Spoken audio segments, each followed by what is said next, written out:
Taliparamba bus സ്റ്റാൻഡിൽ ഓട്ടോറിക്ഷകൾ നിർത്തിയിടുന്ന സ്ഥലത്തേക്ക് ശുചിമുറിയിൽ നിന്നുള്ള മലിനജലം ഒഴുകിയെത്തുന്നതിന്റെ ഉറവിടം കണ്ടെത്തി തളിപ്പറമ്പ് നഗരസഭ ആരോഗ്യ വിഭാഗം. ശുചിമുറിയിൽ നിന്നുള്ള മലിനജലം ഒഴുക്കിവിട്ട സമീപത്തെ സ്വകാര്യ കെട്ടിട സമുച്ചയത്തിൽ പ്രവർത്തിക്കുന്ന പവിഴം ബാങ്കേഴ്സ് എന്ന സ്ഥാപനം ആരോഗ്യ വിഭാഗം സീൽ ചെയ്തു.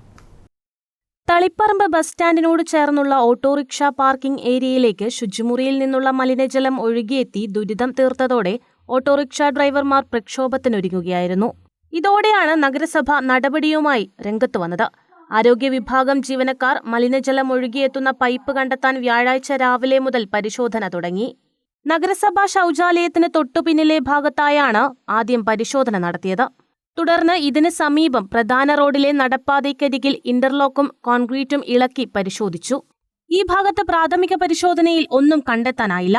വെള്ളിയാഴ്ച രാവിലെ വീണ്ടും കോൺക്രീറ്റ് കട്ടർ കൊണ്ടുവന്ന് പരിശോധന നടത്തിയപ്പോഴാണ് സമീപത്തെ സ്വകാര്യ കെട്ടിട സമുച്ചയത്തിൽ നിന്നാണ് മലിനജലം ഓട്ടോ സ്റ്റാൻഡിലേക്ക് ഒഴുകിയെത്തുന്നതായി കണ്ടെത്തിയത്.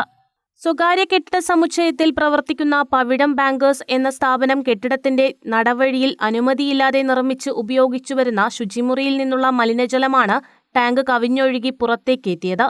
ഈ സ്ഥാപനം ലൈസൻസ് ഇല്ലാതെയാണ് പ്രവർത്തിക്കുന്നതെന്നും നഗരസഭാ ഉദ്യോഗസ്ഥർ കണ്ടെത്തി. തുടർന്ന് സ്ഥാപനമുടമയ്ക്ക് നോട്ടീസ് നൽകുകയും സ്ഥാപനം പൂട്ടി സീൽ ചെയ്യുകയും ചെയ്തു.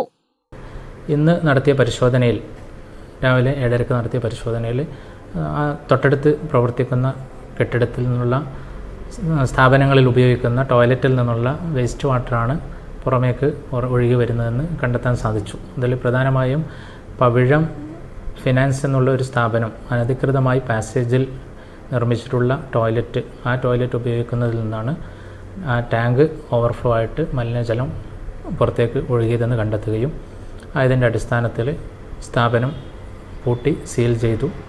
അതിനെതിരെ മലിനജലം പൊതുസ്ഥലത്തേക്ക് ഒഴുക്കുന്നതിനിടയാക്കിയതിന് അവർക്കെതിരെ ഫൈൻ ചുമത്തിക്കൊണ്ട് 50,000 രൂപ വരെ ഫൈൻ ചുമത്താവുന്ന കുറ്റമാണ്.